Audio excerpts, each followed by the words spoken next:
بدماشوں نے پتھر اٹھائے اور میرے جانان پر وار کرنا شروع کیا۔ وار بھی کرتے ساتھ نازیبا الفاظ سے پکارتے بھی سلام ہو زید بن حارثہ پر کہ زید بن حارثہ جہاں سے پتھر آتا اپنا سینہ آگے کرتے اور اپنے سینے پر وہ پتھر کھاتے جو حضور کو لگنے کے لیے آ رہا ہوتا۔ جناب عالی زید بن حارثہ فرماتے ہیں حضور کا خون مبارک اتنا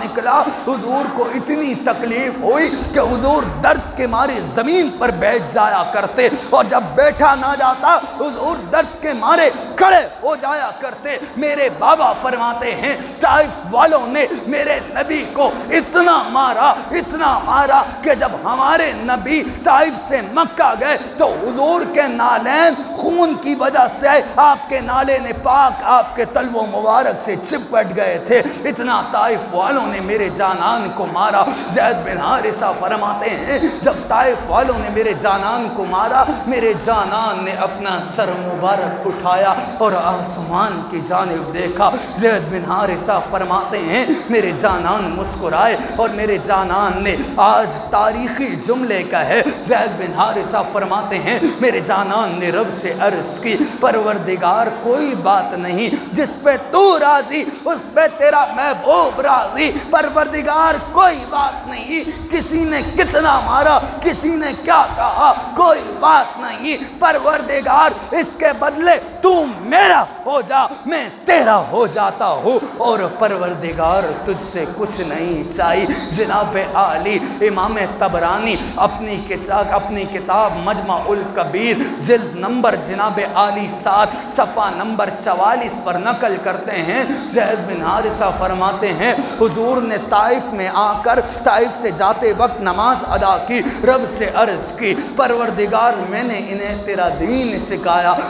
لیکن انہوں نے تیرے دین کو تسلیم نہ کیا، پروردگار تو دیکھ رہا تھا۔ زید بن حارثہ فرماتے ہیں جب ہم طائف سے نکلنے لگے تو ہم طائف میں ایک باغ تھا جس میں انگور لٹکے ہوئے تھے، ہم نے اس باغ میں بیٹھ کر آرام کیا۔ جو باغ مشرک عتبہ اور شیبہ جو دونوں بھائی ہیں ان کا باغ تھا۔ جناب عالی آج انسانیت کا درد جاگا تو عتبہ اور شیبہ نے اپنے عیسائی غلام کو دیا اور کہا جاؤ حضور کو یہ انگور کھلا کر آؤ۔ جناب عالی حضور کے پاس جب انگور آئے حضور نے انگور تناول کرنا شروع کیے۔ داؤد شریف کی حدیث ہے میرے جانان فرماتے ہیں جب تم کچھ کھاؤ تو اس رب کا نام لے کر کھاؤ، اگر تم نام لینا بھول جاؤ تو درمیان میں اس رب کا نام لے کر کھاؤ۔ جناب عالی زید بن حارثہ فرماتے ہیں میرے جانان نے جب انگور تناول کرنا شروع کیے میرے جانان نے رب کی ثنا بیان کی،